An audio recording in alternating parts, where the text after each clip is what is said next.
GM. Mic check, mic check. Can people hear me? Okay, great. So I'm gonna give it about 2-3 minutes for people to just roll in, and then I'll start off the AMA.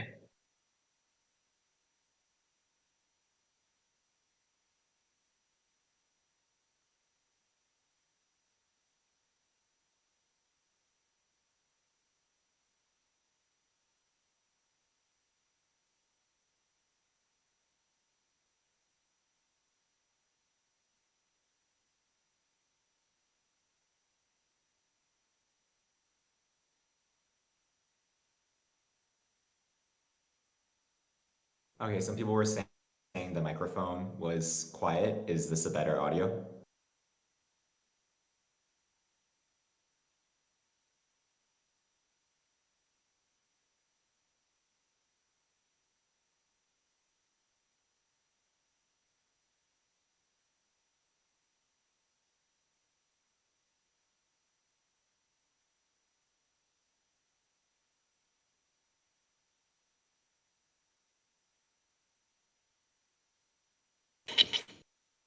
Okay, how about now? Is this better audio?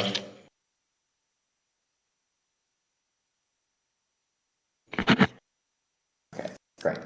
All right, I'll start things at 12:05 ET, 9:05 PT, so in just another 90 seconds.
All right. Great. We have 380 people in the audience. That's awesome. So what I'm going to do today is just quickly give everyone a recap of the content that was posted yesterday in terms of how phase two golden points is going to work.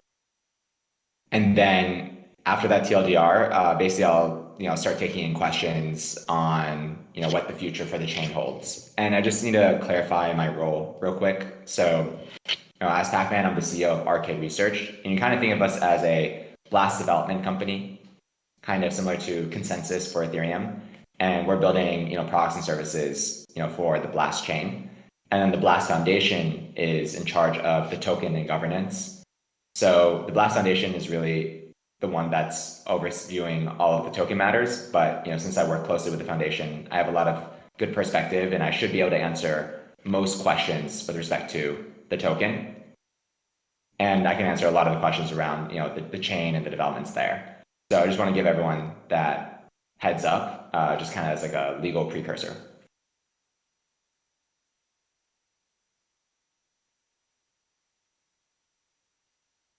All right, cool. So just to give everyone a quick summary of how phase two works. It's going to be quite similar to phase one. However, some of the learnings from phase one were that the gold distribution timing was difficult to plan around, and that made it very difficult for both users and devs to kind of know what to expect. So as a learning from that, in phase two, there's going to be gold distributions every month in the first week of every month. So the first phase two gold distribution will actually go live on July 8th. So that's the exception is this month's gold distribution will go live a few days later. But every month thereafter, there's going to be one gold distribution at the beginning of every month in that first week. The other thing that we'll do is the Big Bang competition was really great for bringing on new dApps.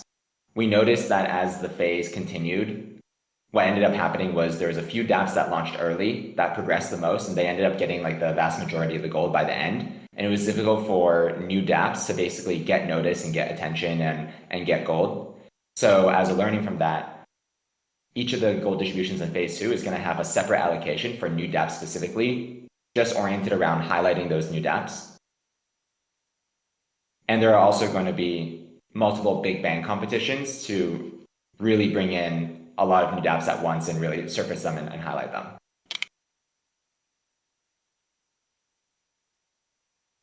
I'm seeing some messages about not being able to hear me. Is that, are people able to hear me, or is the audio not working? Okay, great. Thanks for confirming, everyone.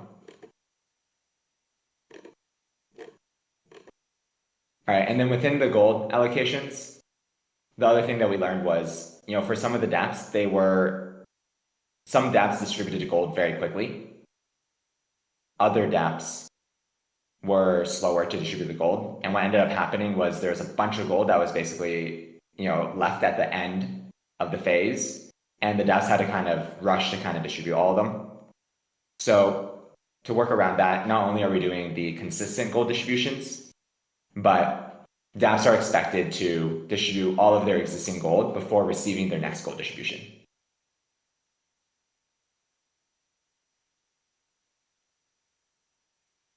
And we also heard from users that some dApps were less clear in terms of what the gold criteria was. And that's something that was difficult for users and affected users negatively.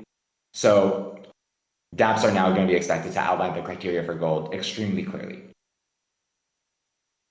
And then on top of all that, dApps that use Blast, the token itself, in a novel and significant way, will receive a boost in their gold distributions. But stepping back a bit at a high level, there's a primary focus in phase two, which is around mobile dApps within the Blast app itself. And I can talk more about why that is and why we think that the future is heading in that direction. But really quickly, just want to make sure that everyone has a same page understanding of how gold is going to work in phase two.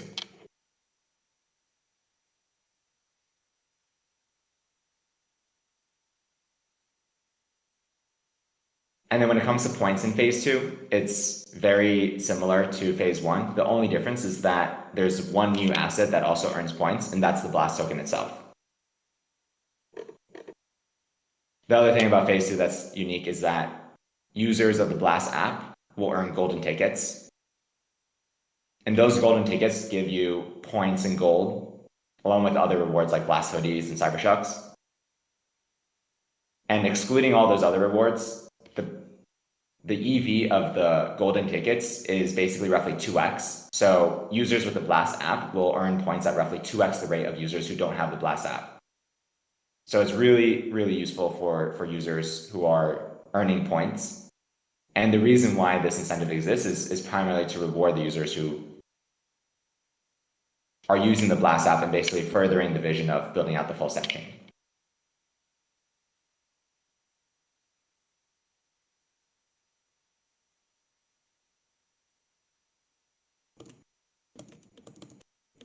Okay, so with that basic foundation covered, I want to start taking a look at some questions. And let me just scroll through the side panel questions real quick just to see what are the most pertinent ones.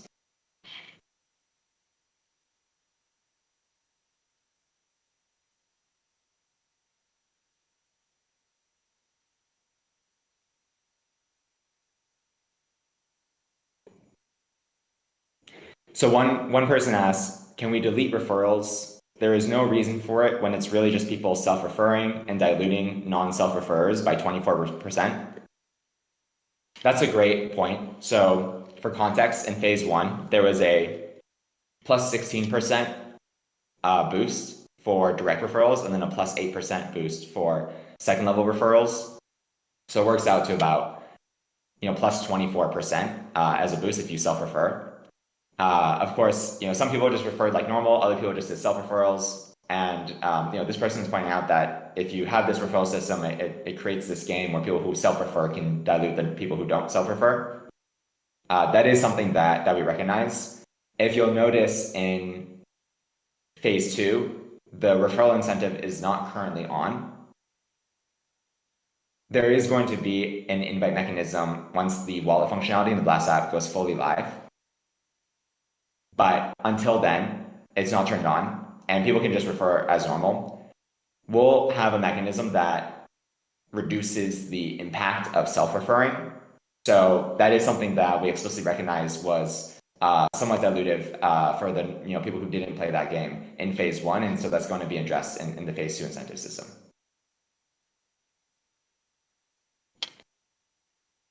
I see someone ask, how long will phase two last? So phase two is at the longest going to last 12 months. The reason why is because a key focus of phase two is building out this full stack chain. And a core component of that is building out the Blast app. When you look at all of the different chains today, none of them really have a direct end user relationship. And that actually creates a number of limitations. Building out the Blast app is really, really important for the foundation of Blast as a chain. And so when we think through the timeline of what that's going to require, there's a few months required. Q4 is basically when the Blast app is going to come out. And then after that, it's going to take some time for dApps to basically adopt the primitives that are released through the Blast app. And again, this is all stuff that I can touch on more because it's really, really important when thinking through the future of the chain. But 12 months was basically allocated in order to allow for that development cycle and adoption cycle. With that said, if the timeline gets accelerated for whatever reason, let's say Blast app comes out in Q4 and actually we start seeing an uptick and results from that sooner than expected, then the season or the phase two would actually potentially be shortened. So 12 months is more of like a ceiling. And if it's possible to reduce it because the timeline is progressing faster, then phase two will be shortened.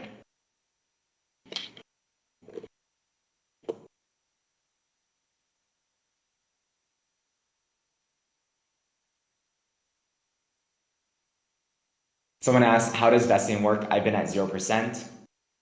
So for vesting, it's just based on your points. And basically the threshold is as long as you have around 80% of your liquidity, you will earn the full vest every month. And it actually ends up being about less than 80% because once the Blip 2 goes live and the Blast token starts earning points, it'll also contribute to your vesting threshold. Some users are seeing a 0% progress bar right now. That's a UI bug that's going to be fixed in the next few days. So for all those users, as long as you have around 80% of your liquidity on Blast, then your points will already be accruing and you have nothing to worry about. But it's probably scary seeing 0%, as a progress bar UI. So again, that is a bug currently, and that will be fixed in the next few days.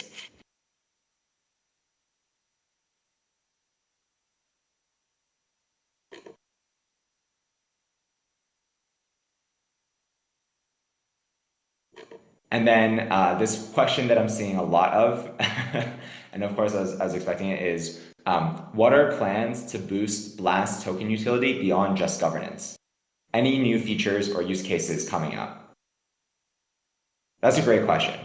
So before I answer this, I first need to preface.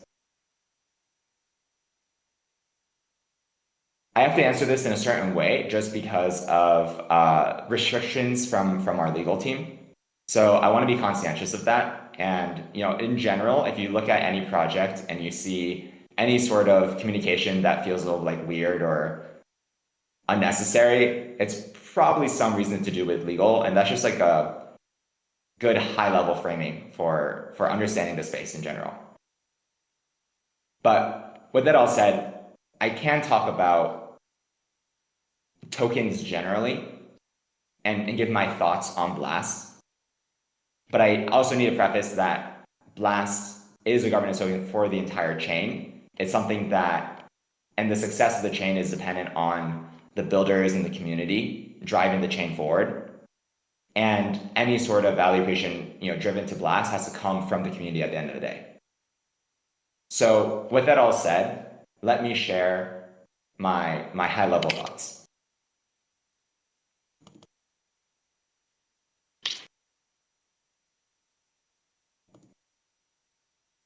And so let me just collect my thoughts real quick and then I'll share.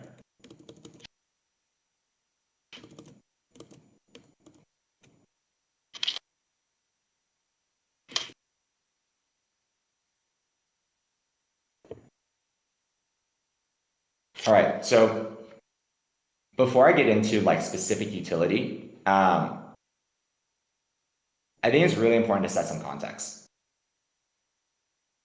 And the context that I want to set is around how do you value an asset? And this is going to be a little bit long and verbose, but I just want to break it down from first principles, and then you'll understand exactly how I think about tokens broadly and then Blast specifically. So how do you value an asset? For traditional business, right, like a business that you would see in the stock market, you basically look at the net present value of the future revenue, right? So you estimate how much revenue is this business going to generate this year, and then next year, and the year after. And if you model that out, you can work back to the net present value of the discounted cash flows. That model works for businesses, but that model doesn't really have much explanatory power for crypto assets. Where if you look at the highest valued assets like Bitcoin, they don't actually have any cash flows that you can model out. So looking at the DCF of the cash flows is a good model for businesses, but not for crypto assets. So how do you value crypto assets? A more explanatory model that works for both meme coins and Bitcoin alike is evaluating the net present value of the future flows to buy and sell the asset. So it's not what are the future cash flows, it's really what are the future buyers and what are the future sellers, and why are they buying and why are they selling. This model actually has much better explanatory power for the ecosystem. So Bitcoin has basically near infinite buy flows with its narrative as digital gold. And its sell flows become limited over time as more and more Bitcoin basically finds its way into the hands of diamond hands. Meme coins also generate buy flows, right? The more a meme resonates with people, the more buy flows it generates. But meme coin also has a lot more sell flows because there are fewer holders willing to diamond hand that meme forever. instead of taking profits.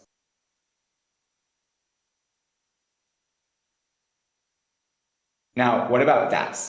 So on-chain dApps like Uniswap are basically a mix of a business and a meme coin.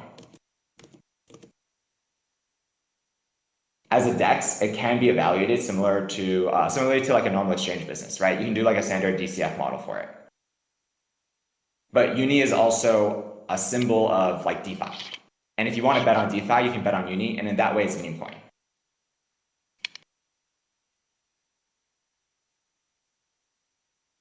So the thing about meme coins, though, is that meme coin attention is fickle. So while Uni is currently doing well as like a symbol for DeFi, that can eventually go away. And fortunately for Uni, it can always fall back on its valuation as an on-chain business.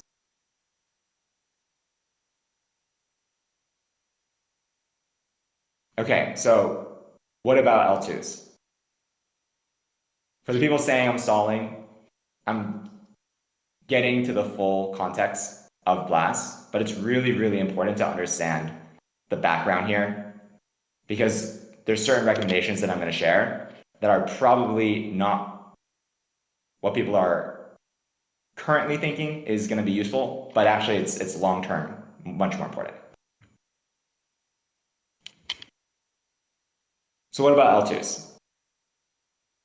As many of you know, it's an open secret today that L2s don't generate anywhere near enough revenue in the form of sequencer fees to justify their valuations. So they effectively trade as meme coins. And trading as a meme coin is fine, but again, the issue is that meme coin attention is fickle. And it's really, really important to have value to fall back on. What we've seen this cycle is that meme coin attention has flowed to two ends of the barbell. You have the right curve memes like Bitcoin, which is like the best meme of all. And then you have the left curve memes, which are actual meme coins. And they don't try to be anything other than meme coin. The attention that infra has as a meme is basically losing to the two ends of the barbell. And unless infra catches another wave of meme attention, it basically reprices to its business value, right? To its underlying fundamental intrinsic value, which is, for most chains, significantly lower than current valuations.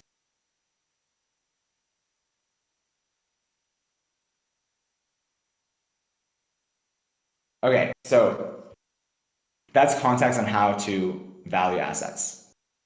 Now, what about assets for things that are actually somewhat business-like? Well, if you look at the best businesses on chain, funnily enough, it's not actually exchanges, and it's stablecoins. Tether and Circle both make money by pocketing the yield off of every USDT and USDC in circulation. In the last quarter alone, Tether made $5 billion in net profit. Almost every chain today relies on either USDT or USDC as their primary stablecoin. But there's one chain that doesn't, and that's Blast. And this is something that if you've been following my Twitter, you've probably been seeing me tweet a lot about. Blast has its own stablecoin, and that's USDB, which is natively yield-bearing. And as pretty much all of you already know, Blast ETH is also natively yield-bearing. Giving the yield to Blast users instead of pocketing it is effectively a disruptive business model to Tether and Circle. And for the people who've read the governance documentation, which, again, I don't expect that to be something that's widely read, but if you actually look at what the Blast token controls, Blast holders actually have the ability to turn on fees for both Blast ETH and USDB yield. And that's a significant monetization model that no other chain or L2 possesses. So in terms of the turning on utility for holding Blast, ultimately any of those mechanics are typically really short-term mechanics. They don't actually generate, what people want is they want to create reasons to hold Blast. The short-term utilities, though, they are basically just small bumps. They don't actually create long-term value for the Blast chain or even the token, frankly. What matters are long-term fundamentals which drive long-term flows. So if you step back Blast is currently only 4 months old, and it already matches or actually surpasses a large swath of chains that have been around for significantly longer. And this is still true even after TGE. Activity has gone down post TGE, right? That's super valid to look at. But even if you look at the activity today, it's still far greater than many other chains that have been around for years. So in terms of value capture for Blast, that comes, but rushing it only inhibits the net present value of the future flows, which is really what you want to optimize for.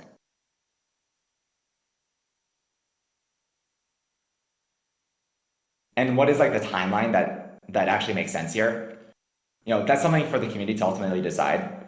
But one anecdote that I will share that is really relevant is if you look at the biggest Web2 businesses in the world, these are businesses like Taobao in China, right? From those businesses waited multiple years. It was 3+ years. I think for Facebook, it was like 5 or 7 before turning on their fee switches effectively. They didn't really generate any revenue prior to that. So for Blast, the underlying chain growth is really what drives long-term value. And when I think about contributing to Blast, the only thing I'm really primarily thinking about is how can I contribute to the long-term chain growth? How can I also work with others in the community to contribute to long-term chain growth? Once you have that, Blast as a token does have mechanisms to actually capture value, which is what I just tried to outline. But of course, I'm sure I'm going to get more questions about that. And so I really want to, I cannot stress enough how important it is for the primary focus of the community to be on that underlying value. Everything else is basically just short-termism and or just like, trying to generate like a meme. But again, the meme attention is fickle. Everything in this space that's not a meme basically falls back to its intrinsic value. That's the only thing that really you can control over the long term.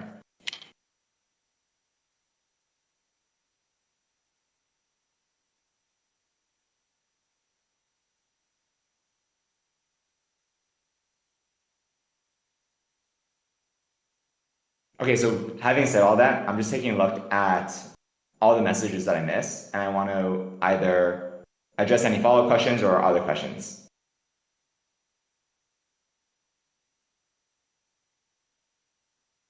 Crew said, Pacman would be nice to have a showcase for new dApps. As a founder, it's hard to even get a retweet from Blast. So putting some kind of spotlight to new dApps would be nice to have. So the Blast Foundation is in charge of the Blast Twitter, but completely agree. That is something that we explicitly notice in phase 1. And Crew, I don't know if you heard this at the beginning, but in phase 2, there's a lot more focus on supporting new dApps. There is basically a separate allocation of gold, each distribution for new dApps specifically. There's going to be big bangs for new dApps. And beyond that, more will be done to support new dApps. So completely hear you, and I think that's a great point.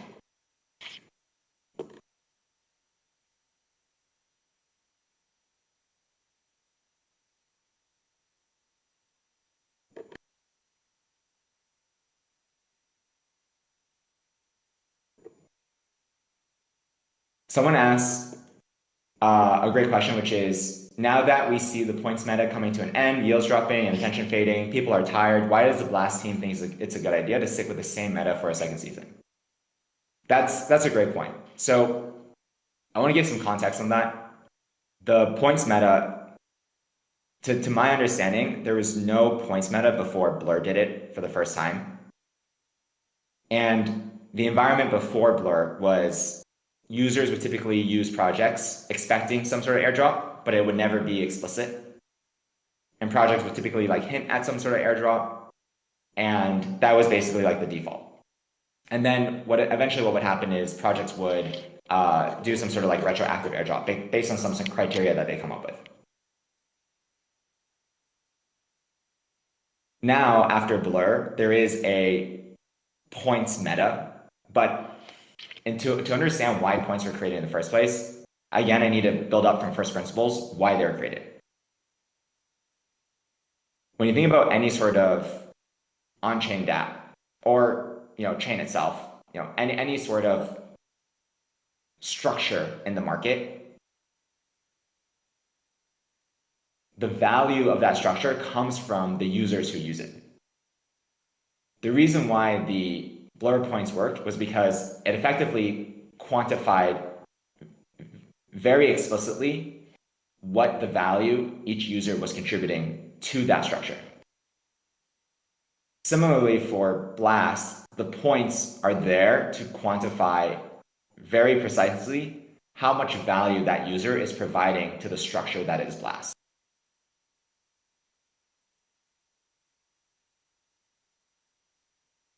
BLAST only succeeds if you get a large collection of both users, liquidity, and applications building on the chain and basically mashing together and creating a thriving ecosystem. The best way to actually quantify each user's contributions is through some sort of numeric system. So this is, basically copy pasted now by a lot of projects as like a, quote unquote points meta. But the reason why it exists is not because it's some sort of like gimmick. The reason why it exists is because it actually allows each community member to basically know exactly where they fit in the food chain and know exactly how much they've contributed to the success of BLAST. So the points meta is not really something that I see going away because it was never created as some sort of marketing gimmick. It's really from first principles, the best way to allow users to understand how they're contributing to the ecosystem.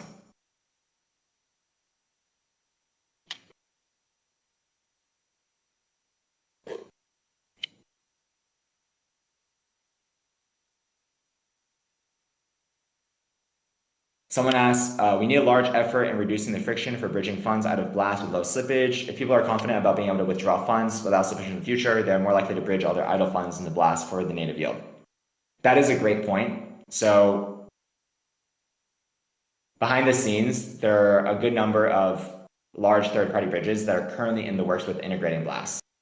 Those third-party bridges, they had to go through audits to, basically the way they work is that for each new chain that they add, they have to go through audits, and typically audits take months to schedule. So this is something that started actually months ago already, and it's something that we are expecting to go live in the very near future. So completely hear you on the friction for bridging out. That's not something that we want to stay as a state of the world. It's really, really important, in my opinion, for the success of BLAST as a chain to have really easy ways to both bridge on and bridge off. So that is going to be coming and improving. And someone just asked a relevant question, can you please reduce the bridge time down from 14 days, less than a week at least? So the reason why it's 14 days is if you look at most chains, it's around 7 days. The reason why it's 14 days is because of the native yield aspect of BLAST. Basically, the native yield for BLAST is powered by Lido and MakerDAO under the hood. And in an extreme case, it could take Lido up to a few days to basically process a withdrawal. So, if normal withdrawals are like 7 days, and then you add in a few day buffer for those, third-party services underneath the hood, then that basically ends up adding to around 14 days. So it's, 14 days with a little bit of buffer. So it's not really something that can be easily reduced, but if there is a technical way in which it can be reduced while still allowing for that buffer, then absolutely, I think it could get reduced. At the minimum, 7 days is probably the minimum. But again, you need to allow for a few days for that buffer. Maybe 14 days is an overestimate. Maybe it's possible to reduce it beyond 14 days. I would need to speak with Eng on that. But that there's a reason for why it is that long.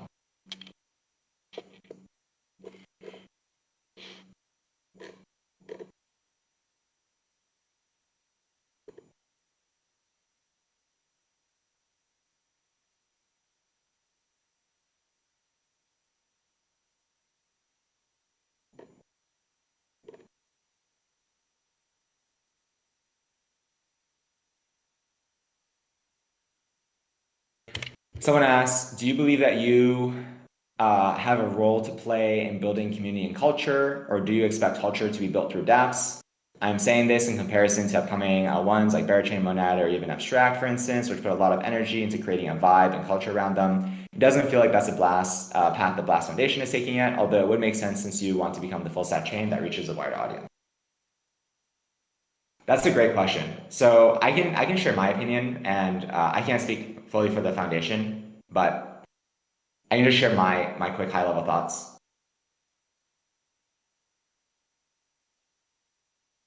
When I think about the culture that's important, it's less so a culture around from the users that I think is important. I think it's the culture from the dApps that is much more important. And the culture that I really would want to impart is that at the end of the day, the boss of the market is the users.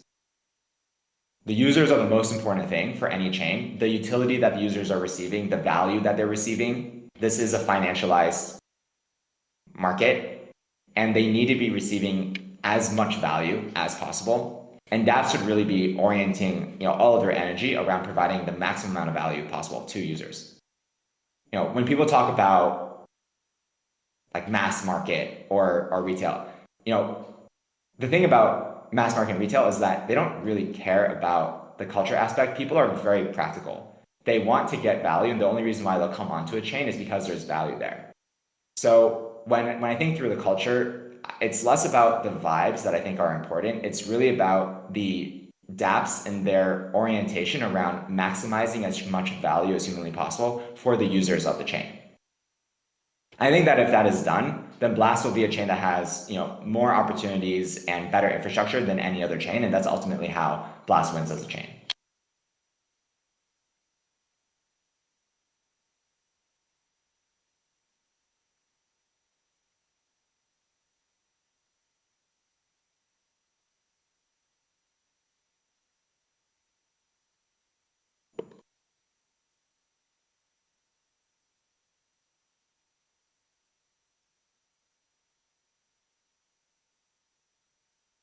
Someone asks, is the amount of gold distributed each month the same, or does it vary per month? And the answer is it will not be the same every month.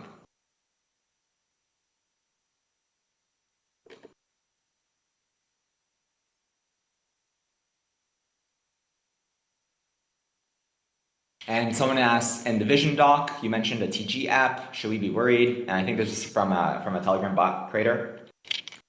And answer is you should not.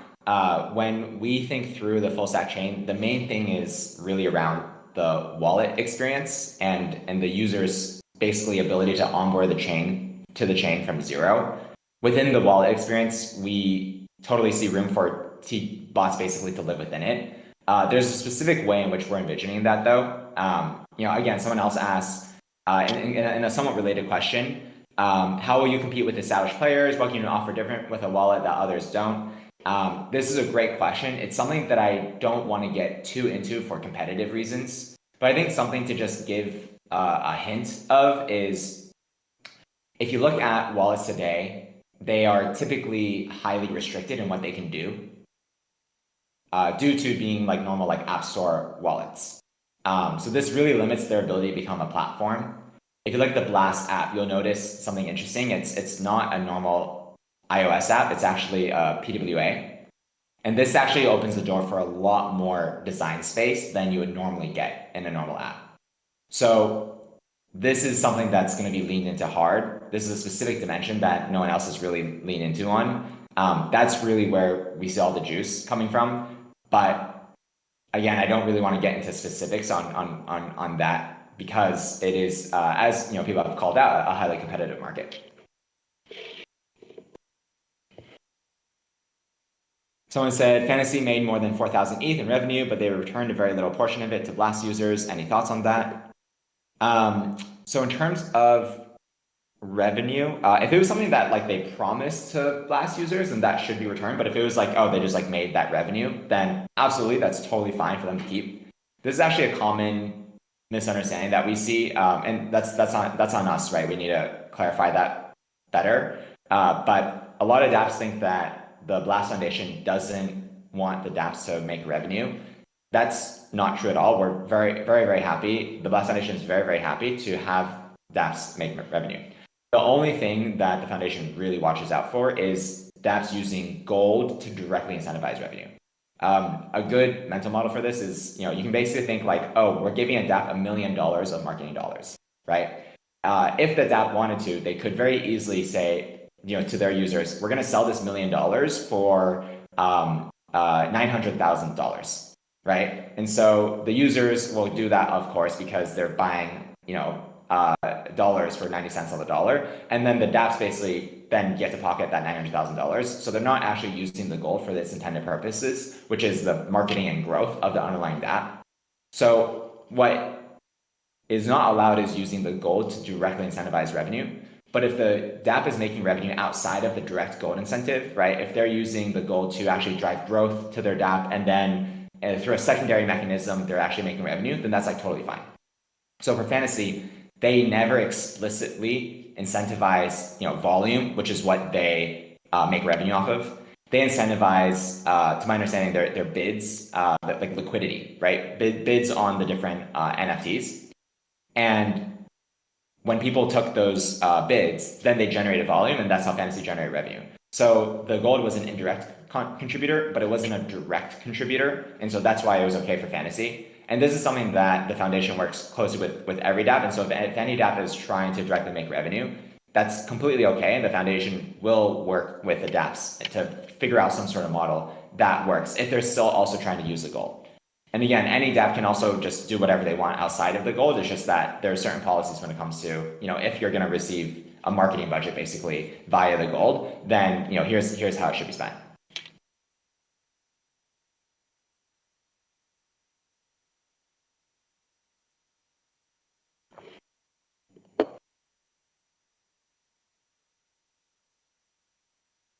Okay, let me take a look at some other questions.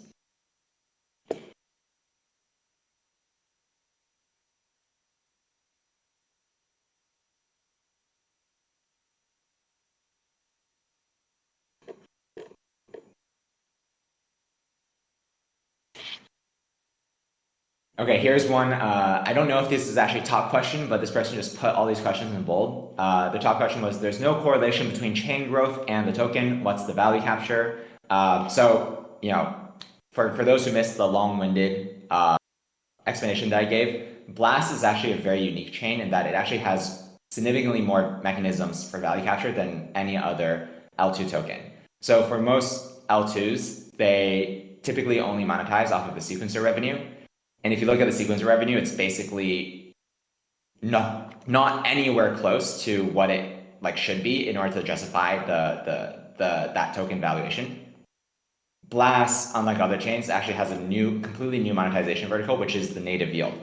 And that is actually, if you look in crypto, basically the one of the best business models that exists in the space. Blast, within only 4 months, has already built the by many measures, the fifth or sixth largest most used stablecoin, in the space, and that's and on top of the native yield from the ETH as well. So for most chains, completely agree. There's no correlation between the chain growth and the token. If you look at, there are a lot of chains with far less activity and users and liquidity than Blast that have higher token valuations. But for Blast specifically, there is a tie. I don't think the market totally realizes that right now, but I am sharing that with you guys so that you understand my mental model around Blast and the token.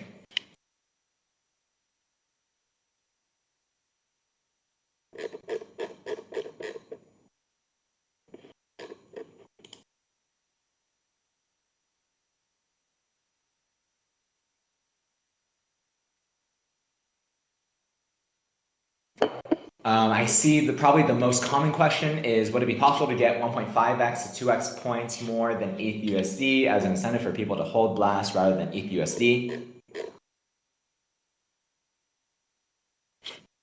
So again, when it comes to Blast as a token, I'll share my high level thoughts, and then the answer specifically for that is internally there's definitely discussion, and it's definitely something that we're considering. And in terms of actually implementing that, that's something that's that's currently TBD effectively. But again, I need to emphasize the core focus is always on maximizing the long-term value of the ecosystem.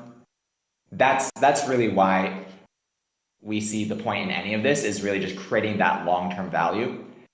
The 1.5x points, it's basically like it's very similar to tokens that basically just like, have some sort of like self-staking mechanism, right? And what we've seen in the history of crypto is that those types of tokens actually, those types of mechanisms don't actually generate flows for the token long term.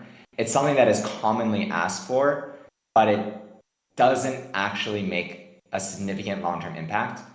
So to the extent that it's something that's actually like valuable for the community, separately from the like token value, that's absolutely something that will be considered. But in terms of maximizing the long-term value, it's not something that there's a lot of attention on it. There's a lot of talk about it. And I think it's fine for there to be attention and talk about it, but it's really not something that's going to make a significant impact.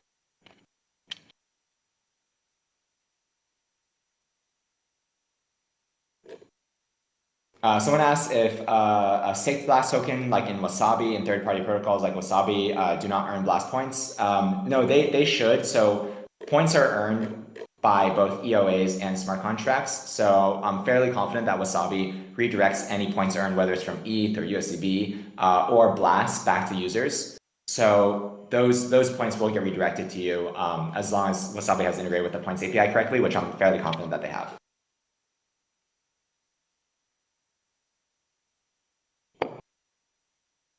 And someone mentioned, Ax mentioned, speaking from my own opinion, but also many others share this view, gold system really doesn't work the way it's supposed to. Too many dApps are either abusing the gold outflows with no clarity, while other dApps are messing up their distributions of the gold they have. What ends up happening is many people have a significant amount of gold, more than others, while having done way less on-chain activity. How do we fix making the gold distribution more fair across the whole chain? So this is a great point, and this was definitely something that was noticed in phase one. And this is why there's multiple changes in the phase one gold distribution. One is they are made consistently at the beginning of every month. The dApps are expected to outline explicitly how they're distributing the gold. And then the dApps are also expected to fully distribute the gold before receiving their next distribution. And what this allows is it allows for close inspection of how each dApp is distributing their gold and an evaluation. The issue in phase one was that there was a very slow feedback loop, right? A lot of the dApps, they didn't have gold for a long time, and then when they did, it wasn't really clear how they were distributing it. And then, even then, maybe they still saved like 50% or more of their gold for like the last week. And so that made it very difficult to actually fully evaluate transparently how each dApp was distributing the gold. With the changes made in phase two, it's going to be much easier to actually evaluate that. And so I expect that sort of abuse or just messing up the distributions will be corrected much faster.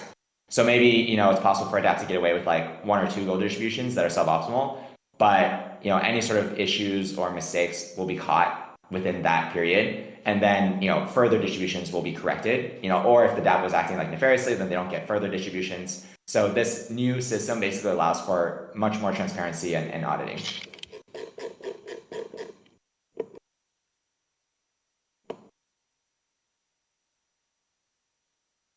Someone asked, do previously exploited dApps have a chance at earning gold in season 2 if they relaunched? It depends on the dApp. It's really a case-by-case basis. It's as a high level, like answer, like yes, it is possible. But again, it really depends. If there was a dApp exploit just due to a history of negligence, then that's something where it's like, if it happened like 3 times before, it's probably going to happen a fourth. So, they're probably not going to get gold again, or be very, very hard. They have a high burden of proof. For a dApp that, seemed to do all the right things, but had an issue that was probably avoidable, but still, like you can kind of excuse it, then they're more likely to be able to get gold again. So, it is definitely possible. It's just that they'll probably be under more scrutiny.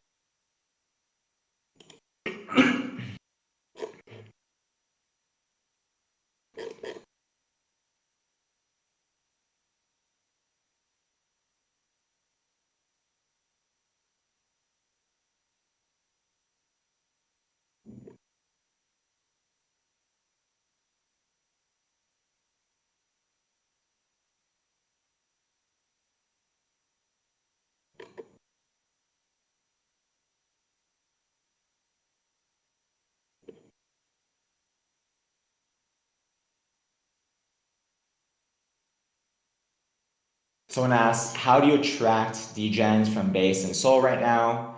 Their biggest community is coming from meme coin community. How are you going to be number one chain for meme coin? It's a great question. So ultimately, when you look at how have change taken off, and really how have like bull runs in general in the crypto space happened? Fundamentally, every significant bull run, with the exception of this past one, which is like a universally weird one, and I can talk about that shortly. But everyone is actually driven by underlying technological and market developments. So, early on in the early 2010s, we had the rise of user-friendly exchanges, making it possible for people to on-ramp from fiat to Bitcoin. That drove its own cycle. In 2017, we had Ethereum making ICOs possible. This is basically allowing for capital formation globally, permissionlessly. It was driven into a lot of bad use cases, but as a fundamental new mechanic, it was basically revolutionary. It's what actually allowed Ethereum to exist in the first place, right? Ethereum was started off the back of an ICO. In 2020, it was DeFi, right? Uniswap made it possible to create tokens and exchange those tokens on-chain permissionlessly. That kicked off an entire DeFi summer. And then in 2021, it was NFTs, an entirely new asset class, an entirely new distribution model for communities. So the fundamental theme behind all of this is underlying technological improvements, creating new metas. When we think through all of the recent metas, what has really been taking off on chain in this past year? A lot of it has to do with mobile, right? The common theme between Telegram bots, fantasy, friend tech, embedded wallets, all of these new metas have actually been oriented around mobile. And the huge opportunity here is that right now, there's really no good mobile platform for any chain. There's basic wallet functionality, but there's not any sort of mobile platform. And if you think about it, crypto is widely known as an attention economy. The vast majority of attention is on mobile for the vast majority of the world. And I would bet if you look at your screen time, you're probably spending, even if you're in crypto, you're probably spending the majority of your screen time on mobile. So mobile is an entirely new design space. We see that as the best opportunity to enable new metas. In addition to plugging in the native yield and the gas fee sharing, it's really just about what primitives can you create to enable entirely new metas. That's the key focus. And we don't really focus on anything else. And to the extent that, there's other chains, like if there's other chains focusing on that, then that's where it's competitive. If there's other chains not, then there's competition, but it's along a different dimension than the normal competition that you would look at.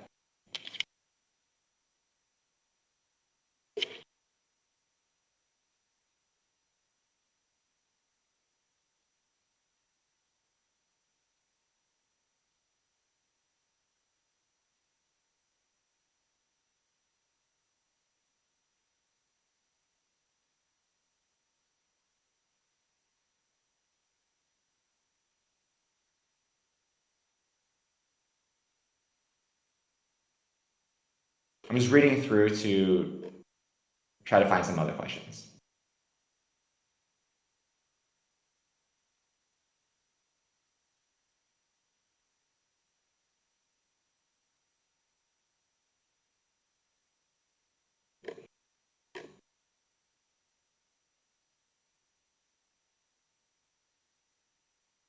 Someone asks, if the vision is to go mobile friendly as a play, how does the Blast Foundation help games like Cambria build on the platform?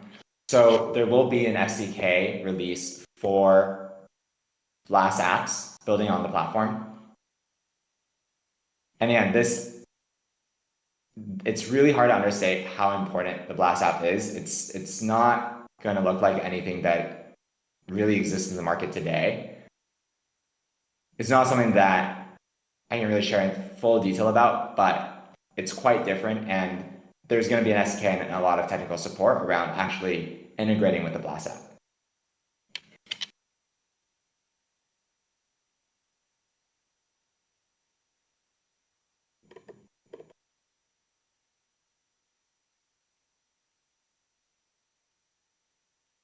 And then I'm seeing a lot of questions around, we don't use Blast for fees, we don't buy back gas with chain fees.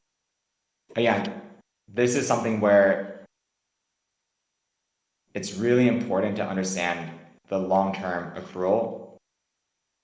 Blast governance does have the ability to turn on fees, both for the gas, which is what you would normally expect, and then also for the yield. But in terms of how do you value that, what really matters is the net present value of the future flows that you're able to capture.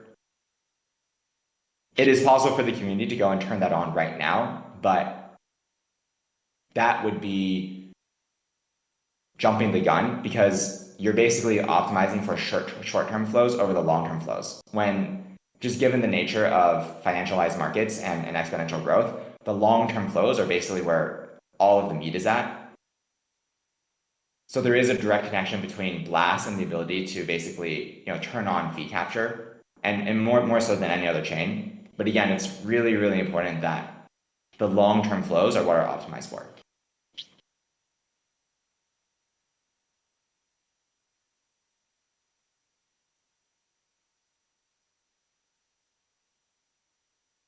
Someone mentioned, according to phase 2 blog post for dApps that bridge to Blast, it seems that they're significantly disadvantaged for jackpots. I'm assuming they're meaning gold. Are these projects doomed to forever be second-rate dApps? When do they ever become native? So this is probably talking about the Blast native weight for gold distributions. And it's no secret that gold distributions favor Blast native dApps. So these are dApps that are only on Blast. Ideally, they're taking advantage of the native yield or the gas revenue sharing, or they are incorporating the Blast token itself into their dApp.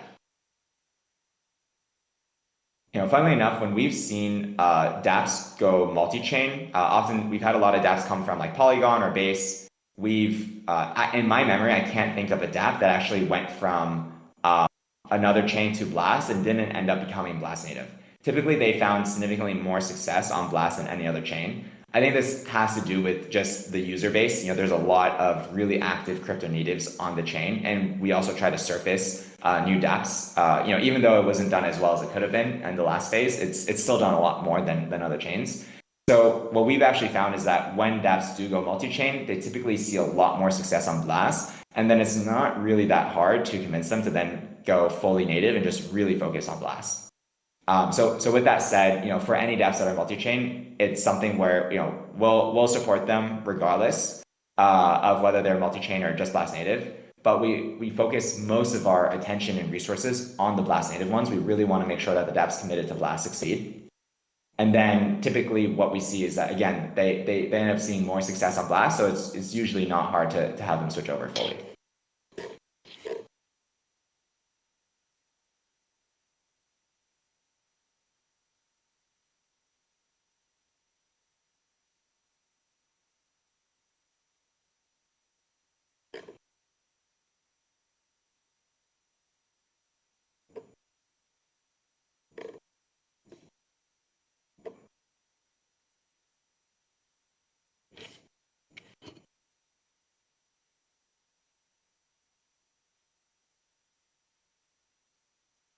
What are your general thoughts on meme coins and their role in creating chain adoption? Are there any plans to incentivize them further on Blast?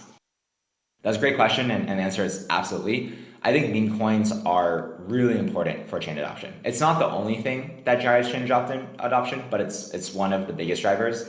At the end of the day, why do people come on chain? They come on chain because there's financial opportunities on chain that don't exist anywhere else. On chain is not really an ecosystem where it's like real world utility at the moment. That's not to say that's the case forever. Long term, and I lay this out in the this is laid out in the vision blog post, but long term, you actually do have the ability to drive significant real world utility. But in terms of who's here now and why people are here now, it's absolutely because there's financial opportunities on chain that you can't get anywhere else. And meme coins are one of the best ways to do that. When I think through meme coins, at the end of the day, it's really, the prevailing theme in this space is that new metas, new games are the things that take off and not existing ones. So the focus is much less on like copy pasting existing meme coin metas over to Blast, but it's more so about enabling new meme coin metas. And again, this really comes down to how important the full stack chain thesis is to that. But meme coins are really important, and there is definitely going to be a big focus on that.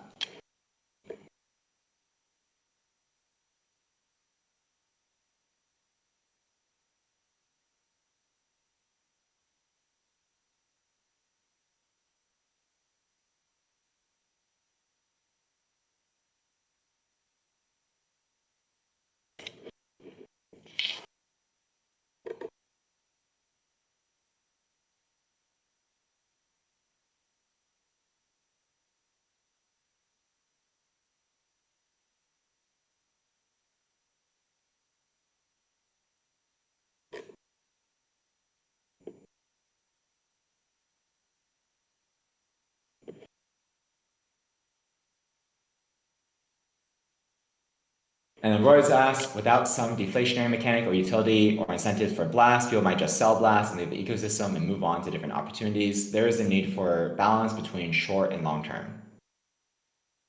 That's a great point. I do see that there is credibility to the idea that maybe some sort of like short-term bridge is needed as the Blast like chain ecosystem fully builds out.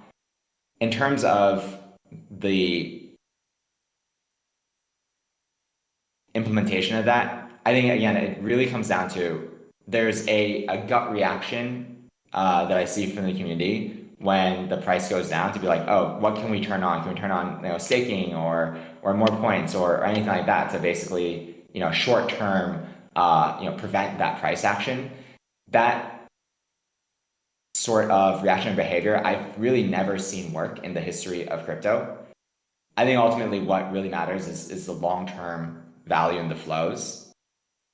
But to the extent that there are any ideas that are effective in terms of maintaining community growth, which is very important for the success of the chain, that's something that I think is actually like worth discussing and exploring. It's less so about any sort of like reactionary mechanism, but it's more so about how can you actually give the community more buy-in basically to the success of the chain.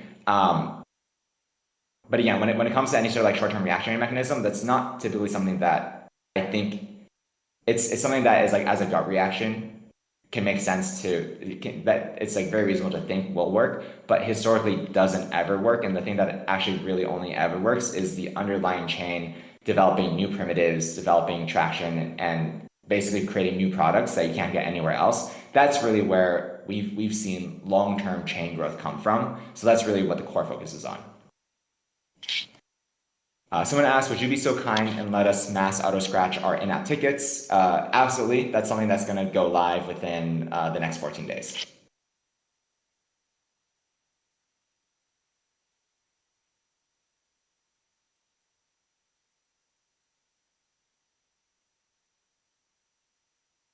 Okay, so we're coming up on the hour now. I'm going to see if there's any other big pertinent questions that have been addressed. Probably take a few more, and then that'll conclude the AMA.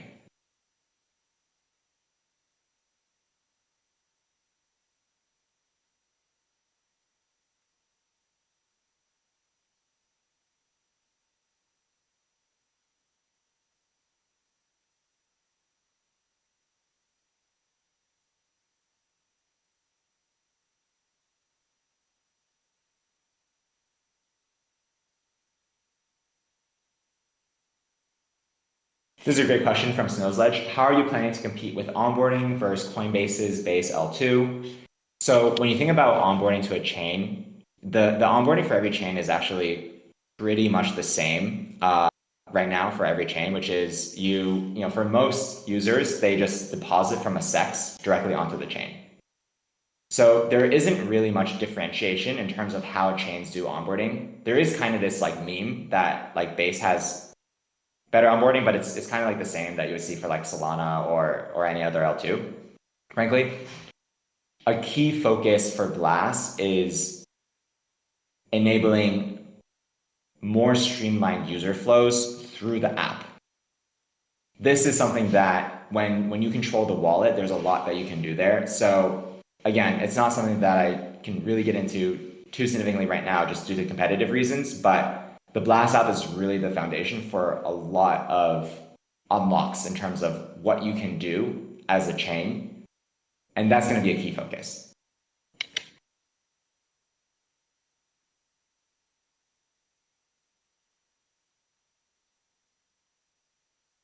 Someone also add, will you add restaking to the native ETH?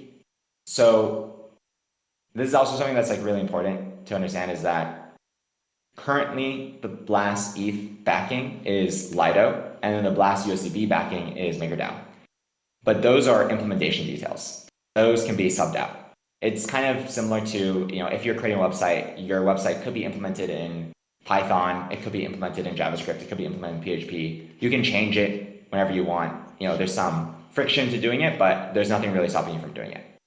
So for Blast, the chain was designed so that the underlying backings can basically either be completely removed and substituted or supplemented. So long-term for Blast, I actually don't see any reason why this backing should be using third-party providers. There's no reason why there can't be a Blast native Lido or a Blast native Maker implementation, and there's no reason why it can't change to not just Blast staking or native ETH staking, but actually restaking. That is all possible. But again, I think that since this is an implementation detail, it's something that's less important near term than focusing on the underlying chain growth. Because as long as the underlying chain is growing and there's more use cases and there's more users, then the implementation detail of how the backing is structured can change at any point in time.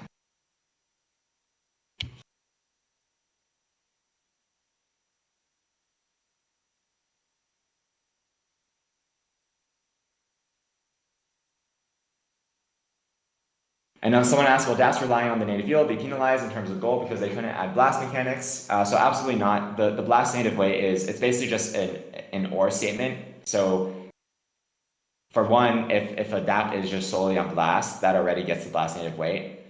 And then if the dApp is taking advantage of the native yield or the gas fee sharing or incorporating the Blast token, this is just a new way of basically being more Blast native. It's not something that affects any of the existing Blast native dApps.